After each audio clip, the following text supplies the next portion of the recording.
이스라엘 백성들의 우상 숭배에 대해서 아론은 모닥불에 금을 던졌더니 거기서 송아지가 튀어나왔다고 변명하였지만 하나님은 분명 그것을 아론이 만들었다고 지적하셨습니다.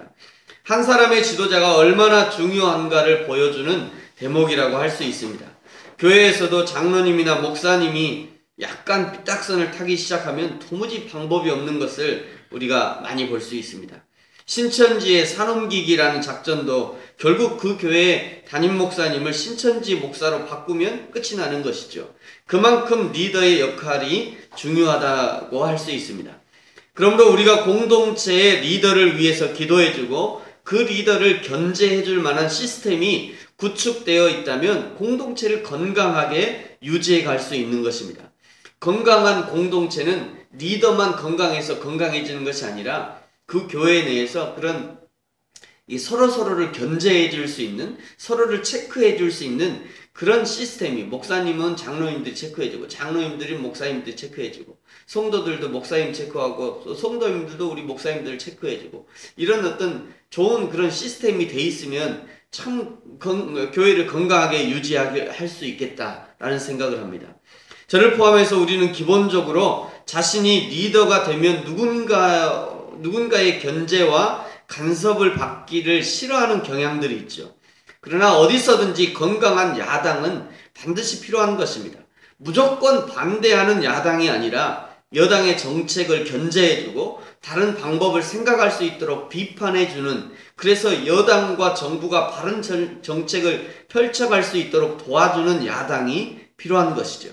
교회도 마찬가지입니다. 일반적으로 우리 한국교회의 문제를 지적할 때 담임 목사 한 사람에게 너무 많은 권력이 집중되어 있다는 것을 지적합니다. 초대교회 때는요, 이것을 분리시키기 위해서 집사들을 세웠는데 지금은 수많은 집사님들이 있지만 정작 그 일들을 나누고 시키기 위한 집사님들이 아니라 오히려 권력과 힘을 한 곳으로 모으기 위한 그런 직분인 것 같아서 마음이 안타깝습니다. 저와 여러분이 섬기는 교회 공동체가 하나님 앞에서 건강성을 유지하게 되기를 축복합니다. 아론이 만든 우상은요, 때려 부수고 불에 태워서 그 가루를 마시게 했던 모세가 아론이 만든 우상을 그렇게 불에 불질러서 태워서 그냥 가루로 만들어서 마시게 해버렸죠. 이번에는 그 우상 숭배에 가담했던 자들을 색출하고 진멸합니다. 먼저 오늘 25절을 보시면요, 금소아지에게 절한 이 사건의 의미를 정확하게 모세가 짚고 있습니다. 25절 같이 한번 읽겠습니다. 시작. 모세가 본즉 백성이 방자하니 이는 아론이 그들을 방자하게 하여 원수에게 조롱거리가 되게 하였음이니라. 아멘. 악한 사단이 백성들을 충동질해서 우상을 만들게 하고 그것에게 절하게 하고는 그 뒤에서 사람들의 절을 받으면서 마치 자기가 하나님이 된 것처럼 좋아하고 있는 것이죠. 악한 사단의 최종 목표는 자기가 하나님처럼 되어서 인간들로부터 절을 받는 것입니다.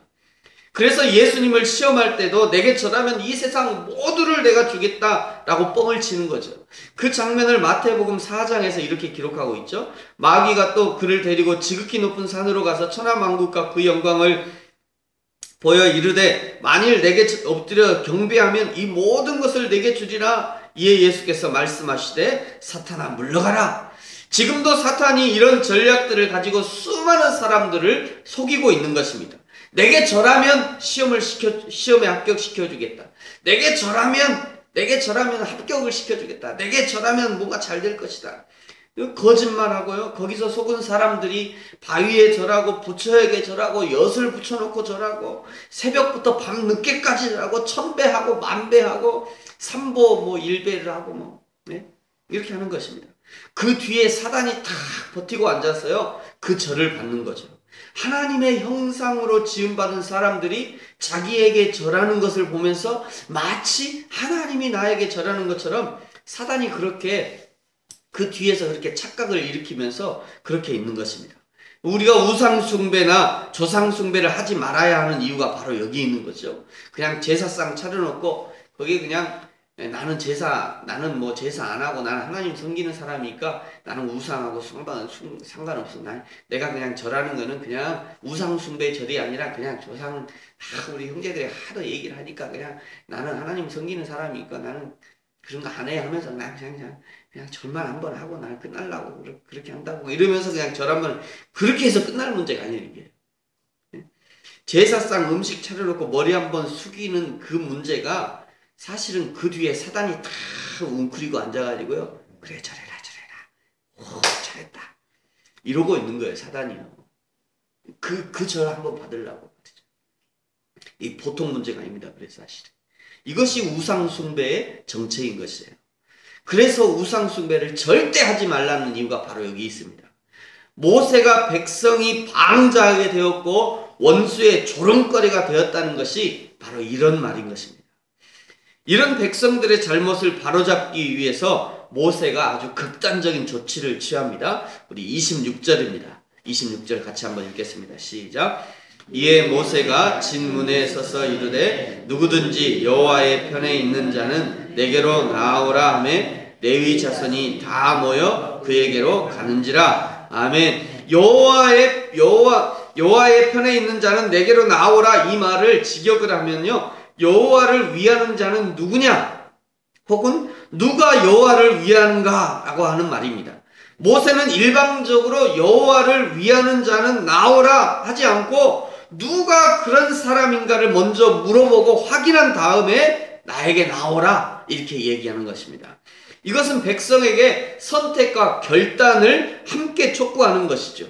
그리고 동시에 이 말은 회개하라고 하는 그런 경고의 말이기도 한 것입니다. 따라서 실제로 이에 해당하는 자는 우상숭배에 참여하지 않는 자들 및 비록 우상숭배에 참여했다 할지라도 즉시로 그 잘못을 깨닫고 회개하는 자를 지금 부르고 있는 것입니다. 여러분, 믿음이란 무엇입니까? 믿음이란 선택과 결단입니다. 따라서 해보겠습니다. 믿음이란 선택과 결단이다. 믿음이란 선택과 결단입니다. 우리에게 하나님을 섬기라고 어느 누구도 우리를 떠밀지 않았고요. 어느 누구도 우리를 교회 가라고 막 교회를 떠밀지 않았어요. 그렇게 할 수도 없는 것이죠. 우리 스스로 하나님을 선택하고 교회를 선택하고 그리고 마음으로 믿기로 결단해서 오늘 여기에 있는 것이죠. 그런데 그 선택과 결단은 한 번으로 끝나지 않은 것이죠. 거의 매일 매 순간 결단이 필요합니다. 결단이 필요하고 선택이 필요해요.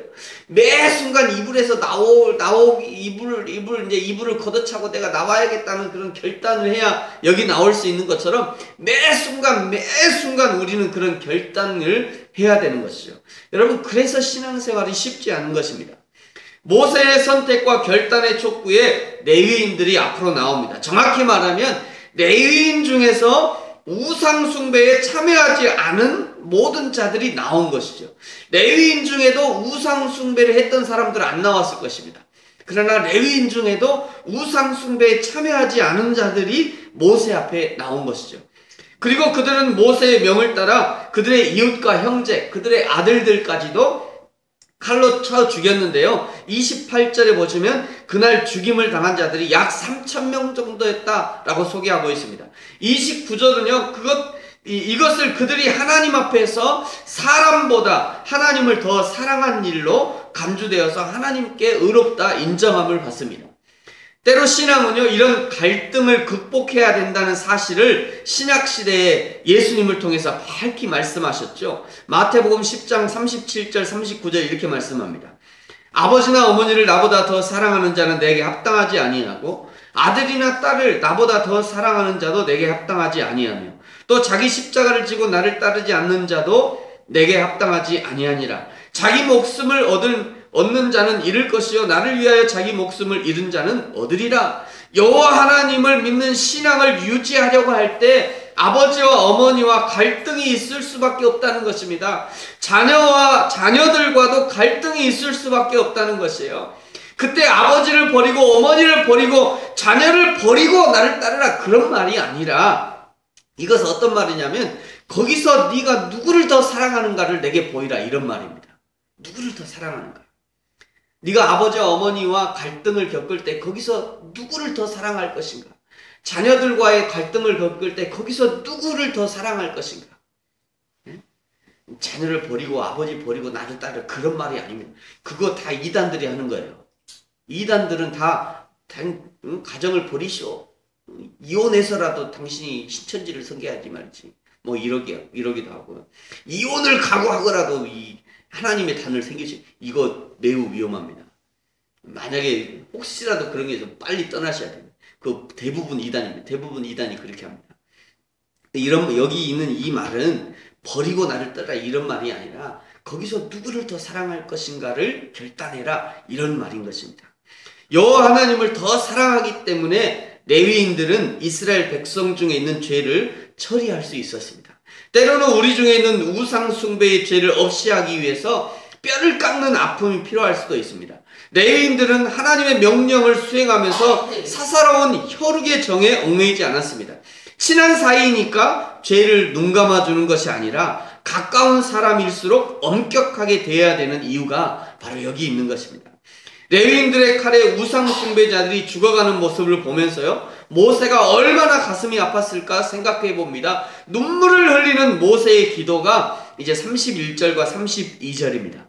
우리 31절과 32절 같이 한번 읽겠습니다. 시작. 모세가 여호와께로 다시 나아가 여짜오되 슬프도소이다. 이 백성이 자기들을 위하여 금신을 만들었사오니 큰 죄를 범하였나이다.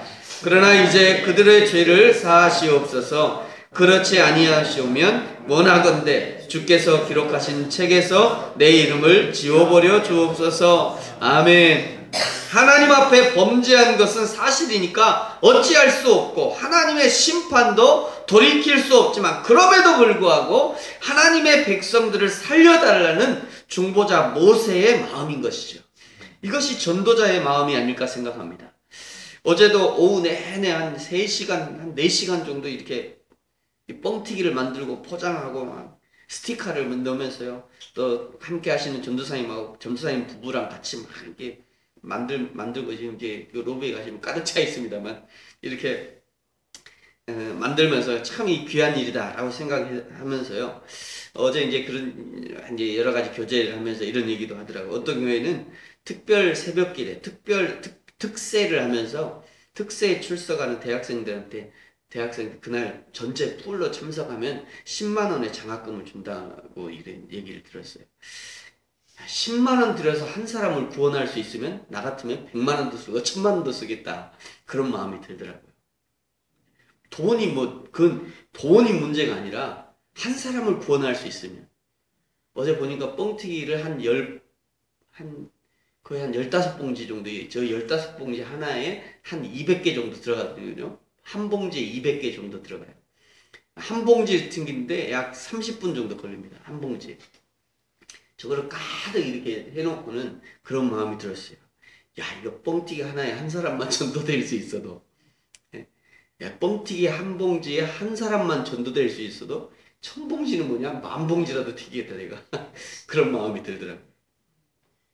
이제 오늘 이제 저걸 가지고 이제 대학도 이 근처 교회 아파트 주변 또 이제 전남대학교 가서 이게 전도할 건데요. 여러분 저희 교회 이 전도 사역을 위해서도 기도해 주시기 바랍니다. 모세의 기도가 바로 이런 기도가 아니었겠는가 생각해 봅니다. 이제 그들의 죄를 사하여 주시고 그렇지 아니하시면 원컨대 주께서 기록하신 책에서 내 이름을 지워버려 주십시오. 이 모세의 간절한 기도가 바로 그런 마음이 아니었겠는가. 사랑하는 성도 여러분, 영혼 구원을 향한 이런 간절한 바람과 기도가 저와 여러분 그리고 우리 공동체 가운데 있어지기를, 그리하여 하나님 앞에 풍성한 열매를 맺게 되기를 예수님의 이름으로 축복합니다. 자, 한번 기도하겠습니다.